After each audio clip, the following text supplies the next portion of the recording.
Hello, I'm Chris Hewitt and welcome back to GameShock TV. Now, prepare to marvel as I show you the future before your very eyes.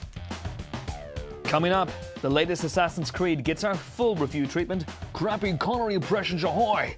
Bond is back! Plus, its friends reunited with some gaming classics reimagined. Are you a single player? And by that I mean, do you play single player games? Not, are you single? I'm not interested. Anyway, if you are, then there's a big enough hope for you this month in the story-driven likes of Arkham City and Uncharted 3. Now, swinging from the rafters, vaulting over the cart horse, and jumping onto that particular bandwagon comes Revelations, the last entry in Ubisoft's acclaimed Assassin's Creed series. Beginning with a disclaimer that the game was developed by a multicultural team of various religions and beliefs, it's perhaps appropriate that Assassin's Creed all takes place in someone's head.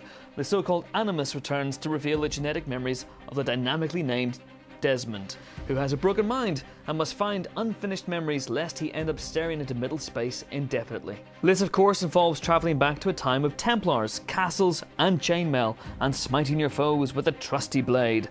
It's deadly serious stuff with portentous voiceovers and wailing music adding to the earnestness, which seems a little incongruous when you're presented with messages such as current memory not available, a stark reminder that you're actually lying in a hospital bed drooling down your chin. In your mind, however, you are Ezio Auditore, a master assassin who earned his stripes under the tutelage of the legendary Altair. The action itself is slick stuff with some varied and brutal combat comprising deadly combinations of primary and secondary weapons. There are also some new gadgets, including Hookblade, which enables you to get around a lot quicker. As ever, stealth plays a big part, and skulking around is often more effective than a full frontal attack. No, not that sort of full frontal.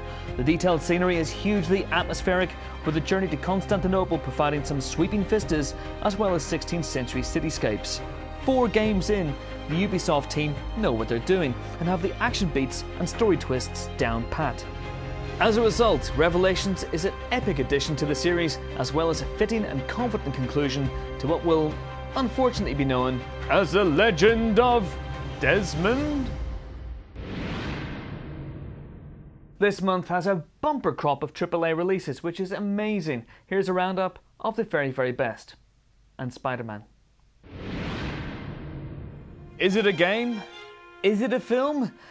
Well, it's a game, clearly, albeit one that doffs its hat firmly in the direction of Hollywood. Specifically, it's a hat that could have been worn by Harrison Ford, as the titular Nathan Drake once again provides a spiritual heir to Indiana Jones.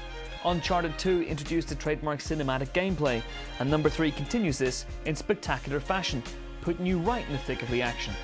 Whether you're escaping a burning chateau in France or an upturned cruise liner in the sea, you're never more than seconds or millimeters from disaster, yet somehow seem to always survive by the skin of your teeth, or file the time-honored method of pressing X on your PlayStation pad. It's a heavily scripted approach that makes for some undeniably thrilling action, allied to a sizable body count, improved melee, and some fairly pedestrian puzzles.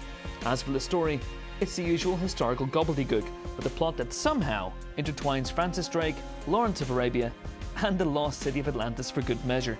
This gives you an excuse to tour the world, with some diverse locales being recreated in hugely impressive fashion. A technical tour de force, it's a rollercoaster ride from start to finish.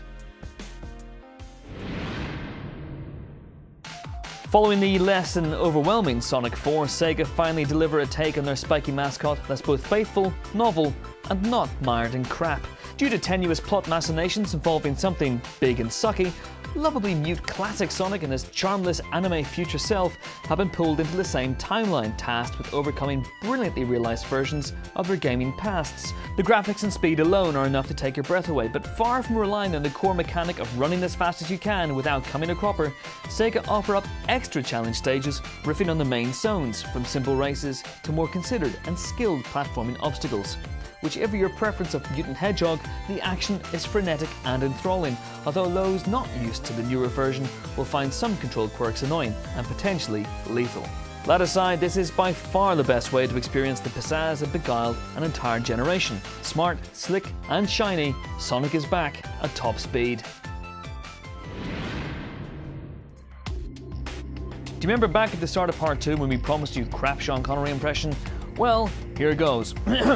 Despite being saddled with a remodeled Nicole Scherzinger scream tune, the Xbox and PS3's reworking of a Bond classic is a surprisingly crisp and effective affair. And that will do for that. The substitution of Pierce Brosnan for Daniel Craig, with nary a mention of Connery, is the game in a nutshell. It may not be smooth and its sharp shoot may be a little frayed around the edges, but what it lacks in panache, it makes up for in brutish efficiency. The graphics are nothing special, often dull and craggy, where a little cinematic lighting and sparkle wouldn't have gone amiss. But for those who can get past the perfunctory basics, the pull of being the world's foremost misogynist certainly hasn't lost its luster. More than a simple homage, the campaign throws up some interesting diversions and deviations from the original, although its gameplay feels more old-fashioned than nostalgic and more simplistic than streamlined. Multiplayer, however, is another thing, fully embracing its Nintendo roots, with some gleefully fun modes, including paintball, and the usual 4-way split-screen pandemonium. It's this that will elicit most fanboy-gasms, for while the game as a whole doesn't stand up to the current generation of gun runners, it has a certain dog-eared charm and accessibility that means you may well be playing this for many Bonds to come. Spider-Man does whatever a spider can, apparently. Actually not technically true, as spiders can't travel through space and time using quantum causality to affect events in the past and thus save the future.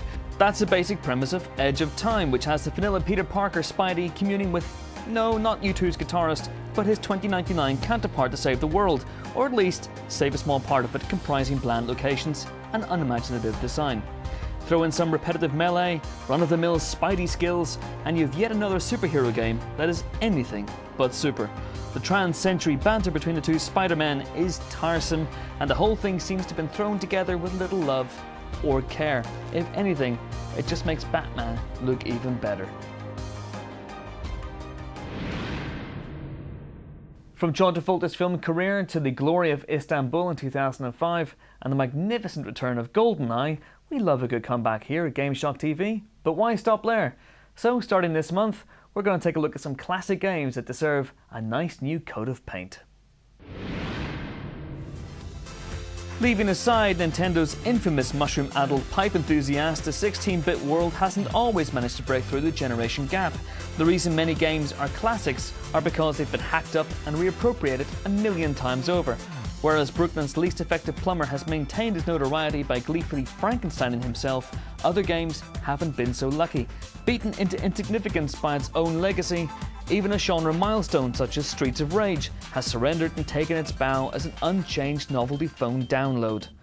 Of course, there are plenty of old-timers worthy of an upgrade, so in the first of a regular series, we thought we'd examine what uninventive developers should bring back to life. Our first choice, somewhat randomly, RoboCop vs. the Terminator. Barely fleshed out beyond the core concept of two franchises involving robots and extreme violence, RoboCop vs. the Terminator is worth revisiting for that concept alone. At the time, this was a no-brainer, luring in an audience whose only interaction with the movies had been heavily censored TV versions, in which bad guys called people muddy funster crumbags, and tended to die in overly dramatic but curiously bloodless ways. Now you too could be RoboCop, without the need for wearing a bucket on your head and inserting an Amstrad board up your rectum. Not that we did that, mind. We didn't do that. All this translated as a side-scrolling platform bullet fest in which law enforcer and all-round morality machine RoboCop indiscriminately guns down everything in his path, that is, until he comes up against the unstoppable Terminators, which turn out to be fairly easily stopped by gunning him down a bit. Who knew? Despite some great graphics and a solid scrolling shooter base, it somewhat wastes the franchise by minimising the Terminators and sticking with vagaries such as plot and drama. We'd personally like to see reprogrammed Terminator Arnie and Geordie the Forge prototype Peter Weller team up in some Army of Two style carnage, trading stilted robotic witticisms and sorting out each other's alternate futures in a twisted and nonsensical rip-off of 48 Hours, only with two straight men and dangerously negative charisma levels. Mainly, we just want a game that makes perfect sense at 3 AM after a mammoth Haribo binge, which is frankly what this concept is crying out for. Gaming giants, make it happen. GameShock, GameShock, GameShock, GameShock, GameShock, GameShock, GameShock, GameShock, GameShock. I'm generic presenter, GameShock.